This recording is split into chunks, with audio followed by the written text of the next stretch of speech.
الحمد لله الذي علم الإنسان ما لم يعلم، والصلاة والسلام على قاسم العلوم والحكم وعلى آله وصحبه والسادات العرب والعجم. أما بعد فأعوذ بالله من الشيطان الرجيم. بسم الله الرحمن الرحيم. لقد قال الله تبارك وتعالى في القرآن المجيد والفرقان الحميد: إن الله وملائكته يصلون على النبي يا أيها الذين آمنوا صلوا عليه وسلموا تسليما. اللهم صل على سيدنا مولانا محمد معدن الجود والكرم وآله وبارك وسلم. الصلاة والسلام عليك يا سيدي يا رسول الله وعلى آلك وأصحابك يا سيدي يا حبيب الله.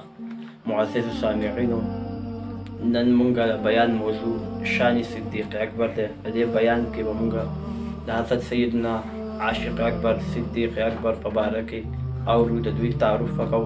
حضرت سیدنا صدیق اکبر نوم عبدالله او کنیت ابوبکر او صدیق او عتیق ته دوی لقبونه دي. نبی کریم صلی الله تعالی علیه و آله وسلم ورته خپل په زمانه کې خپل خولې مبارکې نه ورته ارشاد فرمایلی دی: انت عتیق من النار، یعنی ای صدیق ته د اور نه آزاد شو. حضرت سیدنا شیخ بن ادهم رضی الله تعالی عنه فرمای: یو ځل مونږ د حضرت سیدنا صدیق اکبر سره ناسو چې د دوی خواته اوبه او ګبین راوړلی شو او دوی ډېر په ژړا شو. نور صحابه ورسره هم ډېر په ژړا شو. کله چې حضرت سیدنا صدیق اکبر خپلې سترګې د اوښکو نه پاکې کړې نو مونږ یې تپوس وکړو چې ای د الله د رسول خلیفه تاسو ولې وژړل؟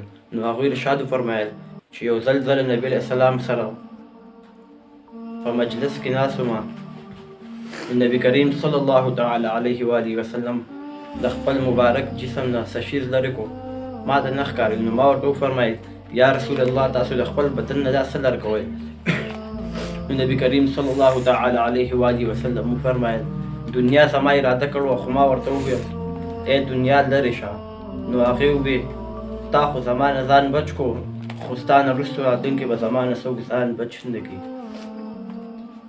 رب لا یزال نه دعا ده چې رب لا یزال دې موږ ته په صحیح معنو کې د مسلمان کېدو توفیق را نصیب کړي. رب لا یزال دې د صحابه کرامو مینه زموږ په زړونو کې واچوي. رب لا یزال دې زموږ په زړونو کې خوف خدا پیدا کړي. واخر دعوانا ان الحمد لله.